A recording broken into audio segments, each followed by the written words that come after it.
Good morning Odisha चलंतु नजर पकाइबा आजिर देश विदेशर गुरुत्वपूर्ण खबर गुड़िक उपरे। ता पूर्वरु भिडियोटी को गोटे लाइक करी चैनलटी को सब्सक्राइब करदेबे। स्कूल छुट्टी को नहीं बड़ घोषणा।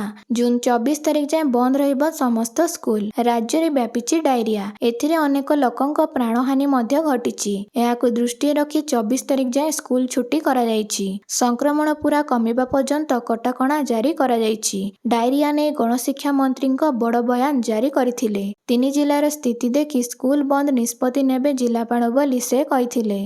कटक जाजपुर भद्रक रे जिलापालक निर्देश रे बंद हेबो स्कूल। एनी सूचना देइथिले गणशिक्षा मंत्री नित्यानंद गंड। एथिसह हॉस्टेल पिलांको फुटा पानी देबाको निर्देश। मध्याह्न भोजन रे पिलांको गरम खाद्य दियाजिबो। स्कूल पानी टांकी सफा करिबा उपरे सरकार गुरुत्वारोप करिसंती। एथिसह स्कूल और हॉस्टेल परिवेश सफा करिबाको निर्देश दिया जायछि। परवर्ती खबर। अहमदाबाद विमान दुर्घटना पर चेतिले केंद्र सरकार। एणिकी विमान बंदर निकटरे रहिथिबा घर और गछर उच्चता कमिबो। एने केंद्र सरकार विमान अधिनियम 2024 रे किछि परिवर्तन आनी नुआ विज्ञप्ति प्रकाश करिसंती। आउ विमान बंदर निकटरे रहिबनी उच्च अट्टालिका किंबा बड़ गछ। विमान चलाचल रे बाधा सृष्टि करुथिबा कोठा किंबा गछ तुरंत हटाजिबो। मालिक मानकु बेसामरिक विमान चलाचल मंत्रालय पक्षरु नोटिस हेबो। विमान उड़ान रे कौनसी गछ अवरोध करुथिले ताहाको कटाजिबो।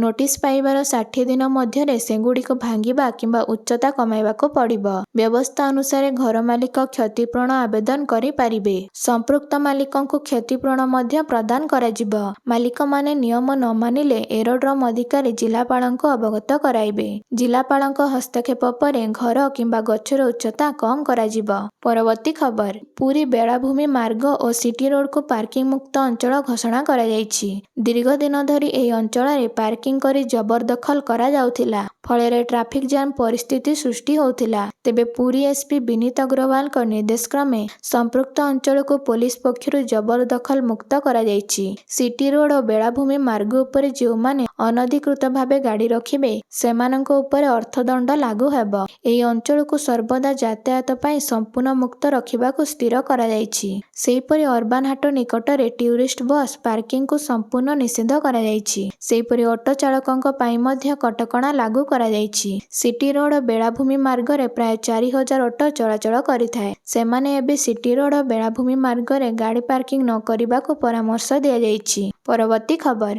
आज ओडिशा आसुचंती प्रधानमंत्री मोदी। बीजेपी सरकार वर्ष पूर्ति अवसर रे आयोजित कार्यक्रम रे जोग देबे। पीएम मोदी को भुवनेश्वर गस्त समय व्यापक जनसमागम एवं ट्राफिक भिड़र आशंका करी ओडिशा सरकार जून 20 रे भुवनेश्वर म्युनिसिपल कॉर्पोरेशन बीएमसी अधीन रे कार्य करुथिबा समस्त सरकारी कार्यालय पई अधा दिन छुट्टी घोषणा करिसंती। राजस्व और मजिस्ट्रियल कोर्ट छुट्टी रहिबो। एने राजस्व और विपर्यय परिचालना पक्षरु निर्देशनामा जारी करा जायछि। परवर्ती खबर। संबलपुर मां समलेईक मंदिर पक्षरु आरंभ हेबाकू जाउछे स्वतंत्र आप। एचडीएफसी बैंक सहायता रे एही आप तैयारी चलीछि। दूर दूरांतरରୁ आसुथिबा भक्त माने एही आप रे पूर्वरु धाड़ी दर्शन भोग और यात्री निवास पई बुकिंग करि पारिबे। क्यूआर माध्यम रे मंदिर को भक्त अर्थदान करिबा मध्य सहज हबो। एथि पई मध्य एचडीएफसी बैंक सह कथाबार्ता सरिछि। आप तैयारी चलीथिबा बोली समलेई मंदिर ट्रस्ट बोर्ड सभापति कहिसंती। एहा सह स्वतंत्र पूजा पई मध्य आप रे बुकिंग करिबा सह भक्त माने समस्त तथ्य पाई पारिबे। आप जोगे मां समलेईक प्रचार प्रसार और भक्तंक पई दर्शन भोग पाइबा एवं रहणी लागि आगुआ बुकिंग सहज हबो। परवर्ती खबर। जुलाई 3 रु प्रसिद्ध अमरनाथ यात्रा आरंभ हेबाकू जाउछि। एथि पई समस्त प्रस्तुति चूड़ांत पर्याय रे पहुंचिथिबा बेले ए वर्ष श्रद्धालुंक पई हेलिकॉप्टर सेवा उपलब्ध हेबनी बोली जणा पड़िछि। जम्मू काश्मीर उपराज्यपालंक निर्देश क्रमे श्री अमरनाथ साइन बोर्ड पक्षरु एहा घोषणा करा जायछि। निकटरे उत्तराखंड केदारनाथ रे हेलिकॉप्टर दुर्घटनाग्रस्त होई पायलट समेत 7 जनक मृत्यु घटिछि। एहाकु मिसाई केदारनाथ रे 5 थर हेलिकॉप्टर दुर्घटनाग्रस्त होई सारलाणी। एही परिप्रेक्षी रे प्रतिकूल पाग जोगु अमरनाथ को हेलिकॉप्टर सेवा विपदजनक होई पारे बोली आशंका करा जाउछि। जुलाई 1 रु अगस्त 10 पर्यंत अमरनाथ रूट को नो फ्लाइंग जोन घोषणा करा जायछि। एही समय एही रूट रे उडुथिबा कोनोसी विमान हेलिकॉप्टर किंबा ड्रोन को गुली करी खसाई देबाकू सुरक्षा कर्मी को निर्देश दिया जायछि। परवर्ती खबर। लक्षे टंका पार होई सारिछि सुना दर। एबे नियमित बढ़ी चलीछि सुना दर। ଆଜି ଭାରତୀୟ ବଜାରରେ 24 କ୍ୟାରେଟ୍ ସୁନା ଦର 1,01,080 ଟଙ୍କା ରହିଛି। ସେହିପରି 22 କ୍ୟାରେଟ୍ ସୁନା ଦର 92,650 ଟଙ୍କା ଛୁଇଁଛି। ସେହିପରି 18 କ୍ୟାରେଟ୍ ସୁନା ଦାମ 10 ଗ୍ରାମକୁ 75,810 ଟଙ୍କା ରହିଛି। ଗତକାଲି ଏହା 75,690 ଟଙ୍କା ଥିଲା। ଏଥିରେ 120 ଟଙ୍କା ବୃଦ୍ଧି ହୋଇଛି। ଅନ୍ୟପଟେ ରୂପା ମୂଲ୍ୟ କିଲୋ ପିଛା 1,12,000 ଟଙ୍କା ହୋଇଛି। ପରବର୍ତ୍ତୀ ଖବର। ଏୟାର ଇଣ୍ଡିଆ ବିମାନ ଦୁର୍ଘଟଣାରେ ବ୍ଲାକ୍ ବକ୍ସ କ୍ଷତିଗ୍ରସ୍ତ ହୋଇଛି। ଏୟାର ଇଣ୍ଡିଆ ବିମାନ AI-171 ଦୁର୍ଘଟଣାରେ ବ୍ଲାକ୍ ବକ୍ସ ଗୁରୁତର ଭାବେ କ୍ଷତିଗ୍ରସ୍ତ ହୋଇଛି। ଏହାର ଡାଟା ଉଦ୍ଧାର ପାଇଁ ଭାରତ ଏହାକୁ ଆମେରିକାର NTSBକୁ ପଠାଇବାକୁ ନିଷ୍ପତ୍ତି ନେଇଛି। ଜୁନ୍ 12ରେ ଲଣ୍ଡନ ଅଭିମୁଖେ ଯାଉଥିବା ବୋଇଂ 171 ଡ୍ରିମଲାଇନର ଉଡ଼ାଣ ପରେ ମାତ୍ର 36 ସେକେଣ୍ଡରେ ବିଜେ ମେଡିକାଲ କଲେଜ ହଷ୍ଟେଲ ଉପରେ ଦୁର୍ଘଟଣାଗ୍ରସ୍ତ ହୋଇଥିଲା।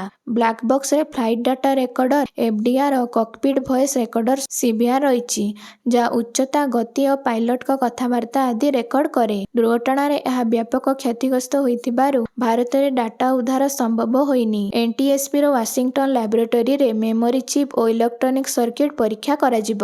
ପରବର୍ତ୍ତୀ ଖବର। ଆସନ୍ତା ଡିସେମ୍ବର 9 ତାରିଖରେ କଟକ ବାରବାଟୀ ଷ୍ଟାଡିୟମରେ ଖେଳାଯିବ ଭାରତ ଦକ୍ଷିଣ ଆଫ୍ରିକା ମଧ୍ୟରେ T20 ମ୍ୟାଚ୍। ଏଥିପାଇଁ ଦର୍ଶକଙ୍କ ପାଇଁ ସୁବ୍ୟବସ୍ଥା କରିବାକୁ ଓଡ଼ିଶା କ୍ରିକେଟ ଆସୋସିଏସନ OCA ବ୍ୟବସ୍ଥା କରୁଛି। ଗତଥର ଟିକେଟକୁ ନେଇ ହୋଇଥିବା ଅବ୍ୟବସ୍ଥାକୁ ଦୂର କରିବା ପାଇଁ ଚଳିତ ବର୍ଷ ଅନଲାଇନ ଜରିଆରେ ଟିକେଟ ବିକ୍ରି କରିବାକୁ ବିଚାର କରୁଥିବା ନେଇ ଜଣାପଡ଼ିଛି। କେବଳ ଅନଲାଇନରେ ନୁହେଁ, ସମାନ୍ତରାଳ ଗତିରେ କାଉଣ୍ଟରରେ ଟିକେଟ ବିକ୍ରିକୁ ବନ୍ଦ କରିବାକୁ ମଧ୍ୟ ଚିନ୍ତା କରୁଥିବା ଜଣାପଡ଼ିଛି। କିନ୍ତୁ ଏନେଇ OCAର ଅଧିକାରୀଙ୍କ ସୂତ୍ରରୁ କୌଣସି ସ୍ପଷ୍ଟ ସୂଚନା ବର୍ତ୍ତମାନ ପର୍ଯ୍ୟନ୍ତ ଦିଆଯାଇନି।